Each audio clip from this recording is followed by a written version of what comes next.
Hey, internet, and hello, Bryce. So, Bryce posted on discgolfformcheck.facebook and was asking for some help. He already throws 420 on a golf line. So, this is not beginner stuff. We are looking at the second level, at least, of mechanics and how to what can be changed to tune up and add distance. So, maybe not elite, but highly, highly, highly competent distance. Like 400 is no joke. 420 on a golf line is amazing. So first, let's acknowledge that. Second, Bryce says he has good distance. He struggles with being explosive, which makes sense with this video.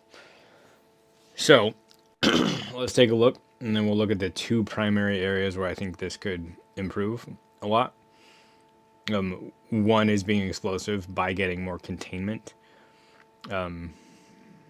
definitely with the brace on the front side, and potentially with the back leg and the way you're moving the back leg into the brace as well. And then the second thing is just getting a good hit point, which involves a sling mechanic instead of a throwing mechanic. And this is what I said on Facebook to the initial post was you are throwing rather than launching, and we really want to launch. So that's the mechanic that I'm going to try to help you understand. Okay, so here's the throw, and then here's the slow-mo of the throw.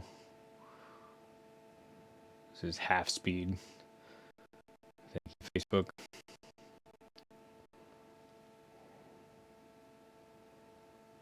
And then I'll show you something there. So this is about the slinging part. So I threw this up on YouTube to get this frame by frame player. So mechanically in terms of the shapes your body is making, everything's pretty good. But I understand the comment about explosiveness. So here's, as you're coming through your center position, or other people like to say power pocket, but I try to avoid such words because your brain is already filled with notions about the power pocket, and a lot of them are probably not useful. So here's a frame. Here's another frame. Disc movement there is okay. You're going from a little bit of briefcase to orienting the disc on the intended plane of the throw. So then from here to the next frame to the... Yeah, disc is gone there. So between these two frames, I feel like it was better on the other one. Find that spot here. I don't know why it would be better on this one. Yeah, that is better. Funny. No, it's not. It's the same. Okay, so from here to here, I'm not seeing a whole lot of motion on the disc. Like, so generally, you appear to be doing, between this frame, and this frame, a pretty straight line pull. And the disc does redirect off to the left, but that's not really what we want to see. So what we really want to see, just conceptually so that you understand this, I will demo it.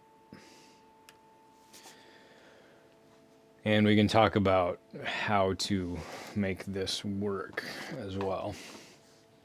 Oh, my camera's in the wrong spot. Hold on. And through the magic of not post-production, but paused recording, you are now up there where you belong.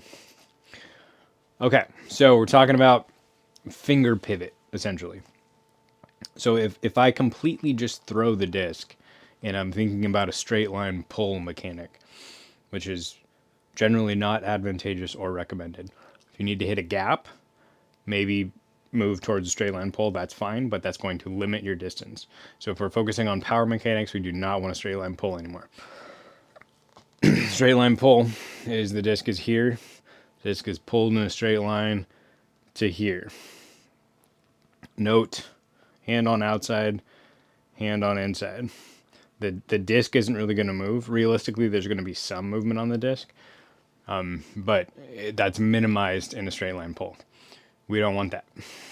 If I pull in a straight line, there's not really any force that causes the disc to curl in like this. And this, as my whip cracks, and this can't move forward anymore, so this speeds up. Then this can't move forward anymore, so this speeds up. Then this can't move forward anymore, so this speeds up. That's whip mechanics. That doesn't happen as much in a straight line pull because my hand just rotates around the disc. I want my hand to stop and the disc to rotate around my hand, essentially. Kind of a gross simplification, but that's the idea. So straight line pull doesn't really accomplish that.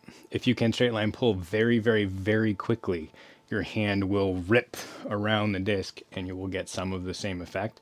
That requires an insane amount of speed, timing, and strength to make happen. I absolutely do not have that. I cannot throw that way. So there's two options. One that does not work for me, strength, and then one that does work for me. The one that doesn't work for me, but it seems like maybe it works for some other people, is a wide rail, where you're reaching here, driving the elbow forward, causing the disc to curl or coil in, and then driving or otherwise arranging your hit to happen 45 degrees before your hit point, before your aim point, excuse me. So if I'm throwing at the camera, my reach back is at 45. I pull the elbow towards the target, and then at some point my elbow stops and the disc comes out here again on a 45. So 90, 90, 45. That's where my hit point happens. The disc redirects around my fingers and ends up going in a straight line towards the camera. That's more of what we want. Again, that's the wide rail option. So my arm is going from 45 to 45. That requires a very quick impulse of horizontal upper arm abduction. Your rear deltoid is going to do most of that. I can't do that. It doesn't work. That's not enough time for me to fire my muscle and get the disc moving. It takes more time for me to accelerate. So what I have to do, if I'm throwing that way, is I have to reach into what is called by the internet the no roundy zone, which is getting the disc behind me. So functionally, I'm still doing a wide rail. I'm still making the same shape. Viewed from above with the shoulder rotation taken out. So viewed from above with the shoulder rotation taken out, what you're going to get in both methods is essentially a reach to 45, driving the elbow forward so the disc comes into center chest, and then coming out to a hit point, not because I'm doing it with the tricep press, but because everything is oriented to hit at that point. But I'm going from 45, coil in, to 45.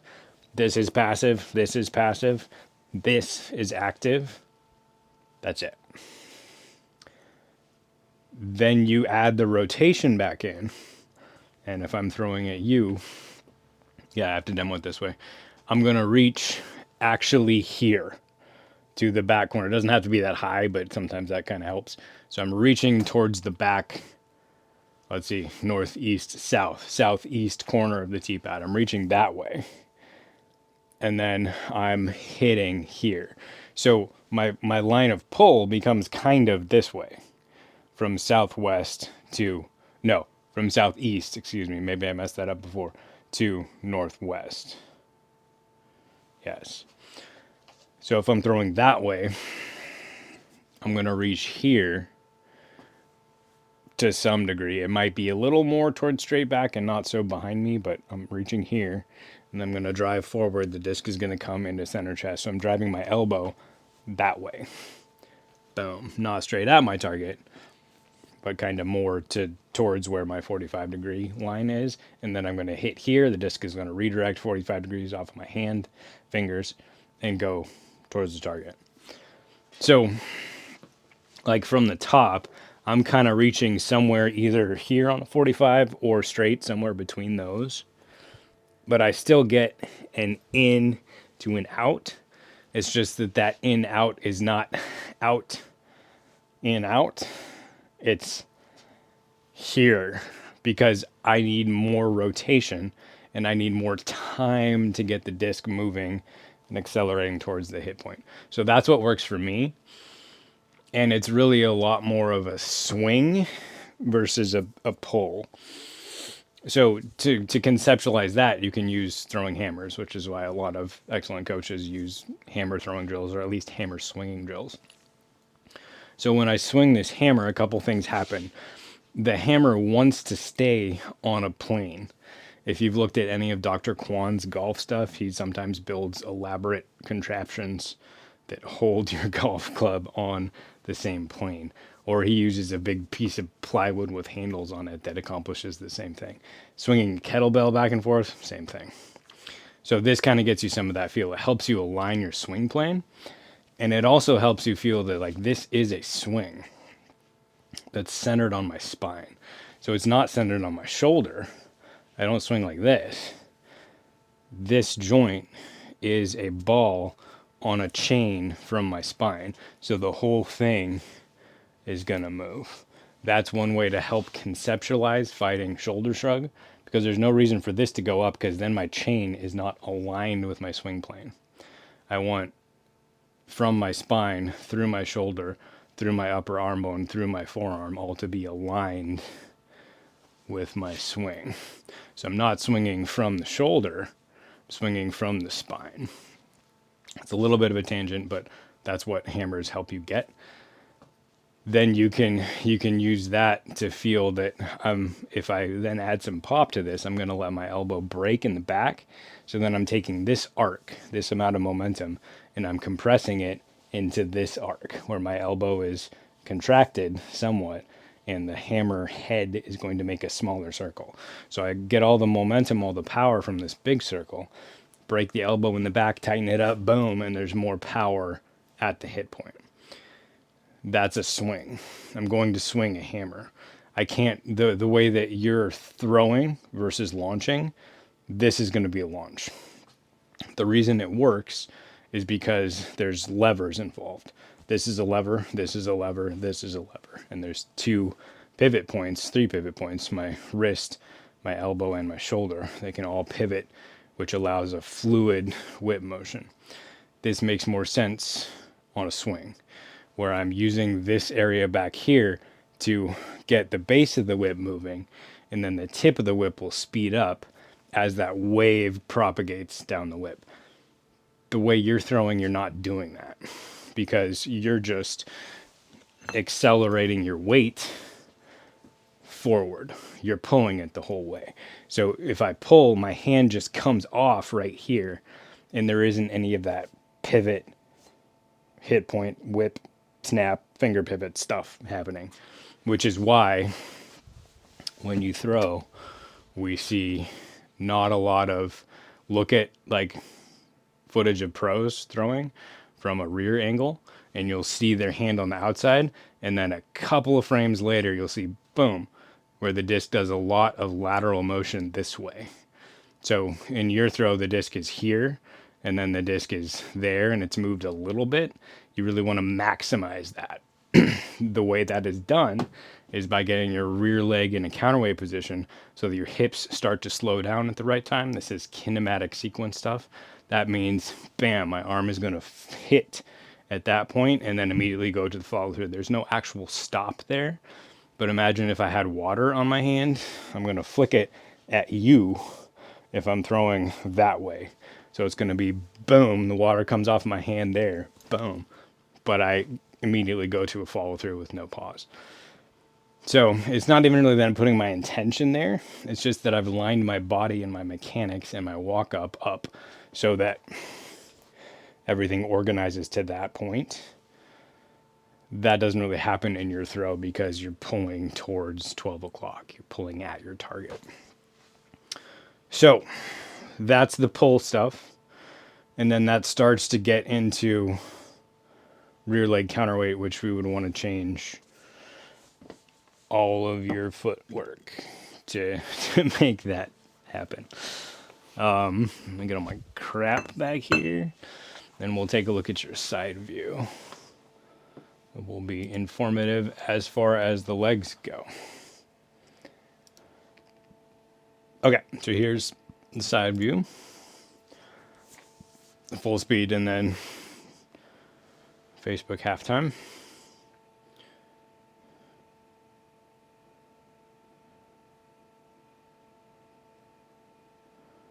Okay, so first thing,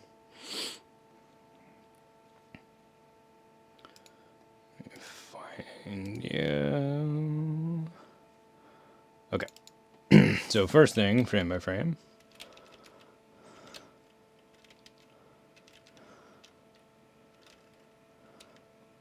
So you just want to look at right when your hex step touches down. So conceptually, this is something we want to change. And don't take my word for this. Look at some of your favorite pros and see what they're doing in terms of this stuff. So your ground contact is there, and your head, which we'll call a stand-in for your center of gravity, is here. So that line is tipped backwards. That means, necessarily, according to physics, because this point is ahead of your center of mass, you are slowing down at this point. The only thing your ground contact can do is physically slow down your center of mass. If you're putting any weight on the ground, you are slowing down at this point. Conceptually, there is no reason to slow down on your X step. You built up speed during your run up. You don't want to stop that speed on your X step. You only want to stop that speed on your brace.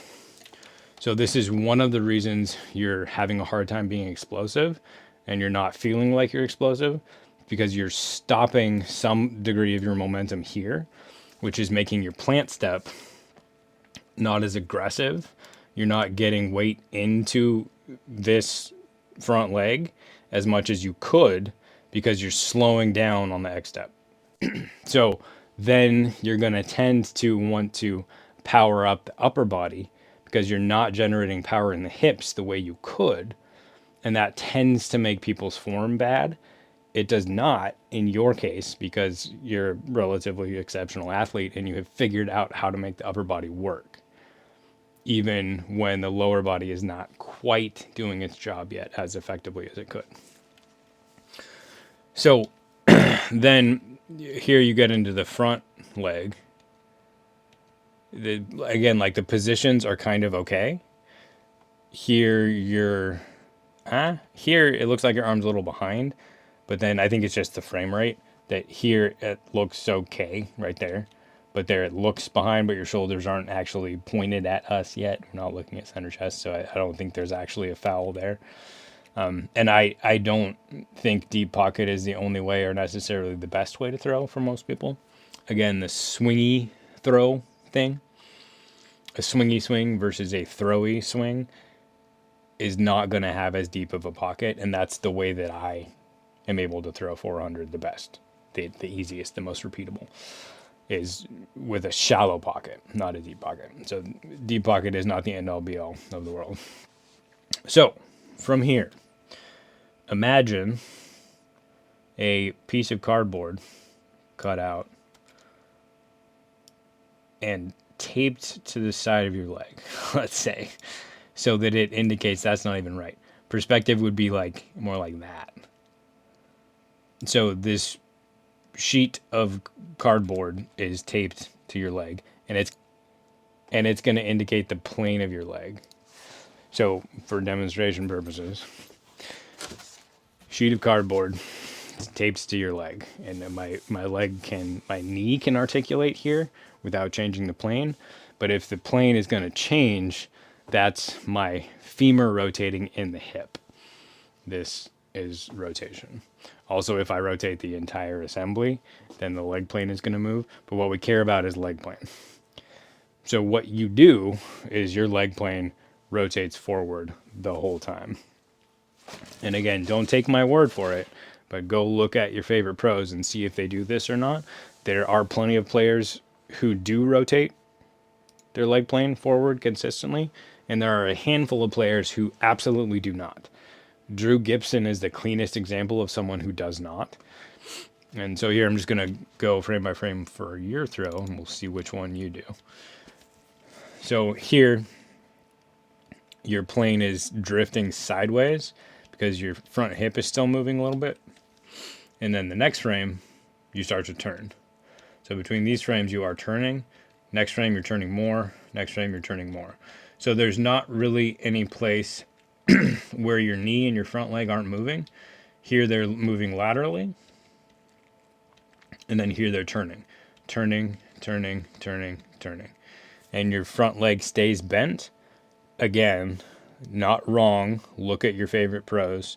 Will Shoestring is famous from that one standstill of throwing with a rotating front leg while it's bent.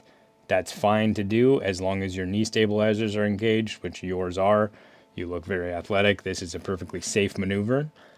And people who are less athletic, it scares me and I say, please don't do that. I think you're fine. But you could clean it up and get more of the explosive front end that you want. Also look at your foot. You're here, you're kind of locked in, setting your heel down, and then here your entire foot rotates. So you're kind of rotating on the midfoot. You're not rotating on the ball, you're not rotating on the heel. There you're definitely rotating on the midfoot. So again, this is a function of how you kind of anchor in the X step, because the X step is in front of your center of gravity. You're getting too much body weight on the X step. Look at Anthony Barella. Dude floats over his X step like a brilliant ballerina. Like his footwork, he's probably the guy to look at in terms of fast footwork and floating over X steps. So because you're not grounding into your brace foot as much, well, back up. Because you are grounding into your X step too much, you then can't put that force into your brace foot, and your brace kind of pivots on the midfoot rather than getting into the heel and activating your posterior chain how we would like. So that's probably the biggest actual practical fix here. But again, look at Drew Gibson. And what we want, if you want an explosive front side, is you need that leg plane. Look at Drew. There's going to be 4 or 5 or 6 frames where he's here, here, and then when the heel gets down, that plane is locked in and it is not going to rotate. And you're going to see knee extension, hip clearing, knee extension, hip clearing, knee extension for 5 frames. So it's frame 1, 2, 3, 4, 5, boom, and then it turns again. That 5 frames at 30 frames per second, do the math, is 1/6 of a second. So no one sees that. And they're like, yeah, Drew Gibson, he rotates his leg. But if you look at just that 5 frames, just that 1/6 of a second, he is not rotating his front leg. That is what allows him to, boom, fire the quad and get into his posterior chain. This is posterior chain active. If you were going to deadlift, strict deadlift, that's posterior chain, using hamstring and glute to drive hips forward functionally and stand up. It's not a squat hinge where your quad is dominant and your calf is active. If you're in the post chain, your quad is not active because you've stacked your bones through your heel and you have better musculature for disc golf. So, what do you need to do? You need to do the post-to-post drill, which I'll demo really quickly, will help you understand that posterior chain feeling. The one-leg drill will help, or the one-leg regression is what I call it now, because it's not like other one-leg drills. It's more different. One-leg drill will teach you what it's like to throw from a strong, stable, straight front leg, which is what you will get to, bam, if you are in Drew Gibson mode and you're really getting into your posterior chain. So to start building an understanding of what the upper body needs to do in response to that, and as a precursor to that in a full throw, you just lock the leg out. And then you learn how to throw with the hips rotating on top of a strong, stable leg. Then you work on bracing and getting into the posterior chain to rebuild that. But it's very useful to organize the upper body on top of a stand-in for a strong, stable brace first. So you're not learning the explosivity part first. You're learning the coordination of the whip from the hips. And then once you have that feeling at a one-leg standstill, then you attempt to transplant that feeling into a more dynamic brace where you're getting into your front post. So that's one-leg regression stuff. I'll get you a link to that video. And then the post-to-post drill. And all of this stuff is like what honestly annoys the heck out of me and is also my job security is that you cannot learn this stuff from a video. It requires, I can give you the information in the video, but it really requires the eye of a coach to look at your motion and give you micro cues as to what is working and what is not working and what you might want to change. Because it's all about body awareness and feel and muscle isolation. So the reason we don't have muscle isolation, right, is because we evolved to throw heavy things. I know how to throw this. I'm going to stop, I'm going to generate power with my hips, and I'm going to use a big muscle like my pec to throw it. Or I'm going to use a big muscle like my lat to throw it. This is not a disc golf disc. This is a 3-pound piece of iron. Golf discs are different. They're wings, so they're very unintuitive in terms of the flying part, and they're light. So we don't need a ton of power to throw them.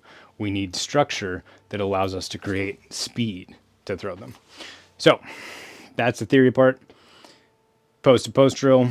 I'll get you a video to this, but you're going to put this foot here facing forward. You're going to stagger and offset. You're going to turn this foot 45 degrees back. Weight is centered between the two. You're going to shift the weight over the back foot, keeping this leg plane intact. So my knee is pointed in the same direction as my toe. Side of my hip is pointed in the same direction as my toe. I've shifted my weight back there. So now my weight is in my left hip. Then I'm going to send my left glute towards the back wall. Boom. That coils me a little bit more. Then I'm going to turn my shoulders as far as is reasonable for me. And then I'm going to set my arm, my elbow on the intended plane. Then I'm going to lift my front heel. Then I'm going to shift all of my weight out of this left glute into the heel, into the front glute. And I'm going to be aware of that leg plane. And because the heel is closer to the target, as I shift the weight into the heel explosively, boom, it's going to clear the knee staying on that plane. So this is Drew Gibson's 6 frames of non-rotational magic. And then as I get here, I'm in my posterior chain. So my knee gets close to straight. It doesn't need to get anywhere near hyperextension. It just needs to get straighter than it was. And I feel a hamstring stretch and probably glute medius stretching a little bit. And I'm well in that posterior chain. And then don't do this explosively. It's just a feel thing. You're just feeling the shift, feeling how you can get into a hamstring stretch on the backside, shift, hamstring stretch on the front side. Then as you're comfortable with that, do it a little more explosively so that there is some, and you can add an arm to this just as a placeholder, just so that you can feel when you get to where your follow through is maxing out, the pivot will be on the heel because you're setting up a rocking chair that's toe to heel to just heel. It's actually toe to both to just heel. So by the time you need to rotate, you're already going to be on the heel, and that's automated and is a safety mechanism so that you don't rotate here on a midfoot, where if you weren't engaging your knee stabilizers well enough, you would do something horrible to an ACL or an MCL or a meniscus. Don't do that. You're fine. You look very athletic, but for anyone else who watches this, please don't break your knee. So the hard part of that is it absolutely breaks your brain. It broke mine for a year of how am I running this way? And then I put my heel in the front and then I straighten my leg and I pivot on my heel. And somehow that motion makes my front hip clear in a way that allows me to torque and throw a disc. That literally makes your brain explode for a year. And then someone gives you the cues that you need and it finally makes sense and clicks. And then you're overthrowing 400 foot uphill tees. No problem. So that's what you need. We didn't really talk about containment on the backside, but it's in that post to post drill. My rear side leg plate being here gives me containment. If I let this foot slip back, if I let this foot slip out, if I let this hip go to where my side seam is pointing towards the back corner or worse, then I don't have containment anymore and I'm going to slip. Cole Radallen is relatively famous for somehow throwing very well, even with a rear hip slip. And I think he's gotten better at this in the past couple of years, but like 2 years ago, there was at least a couple videos of him planting here, throwing this hip behind him, and then still managing to throw well. That is the exception, not the rule we should try to follow, especially while you're learning how to be explosive in a brace. You're way better off staying here. So even in a full walk up, you want to, boom, snapshot, be there, because then that's going to allow the knee to dip in, which will help you keep your balance. That's A-frame drill stuff, but we can get into that if you're interested. So post drill, one leg regression. Those are going to be the big ones for changing your lower body. For changing your upper body, it's getting away from that straight line pull. You are capped out at how effective a straight line pull can be for your body and your musculature. If you say, screw form, I'm going to go to the gym 4 days a week, you could potentially increase your ceiling there. I don't think that's the most efficient way to do it. If you enjoy that, go for it. I think the most efficient way to do it would be to get more of a swing and get your hit point working better, which is going to involve a rear leg counterweight, which is again set up in the one leg regression so that you're starting to build an earlier hit point from the start and from the ground up. Okay, so thanks for letting me use your video. I hope this is helpful to you and to some other folks. How are we doing on time? We're at half an hour. We should stop. All right. If you like this and you think it's useful, again, like I said, progressing through the drills is really a lot more efficient with the eyes of a coach. So go check out the Patreon. And that goes for everyone else too. If you're interested, hop on there. All right. See y'all later.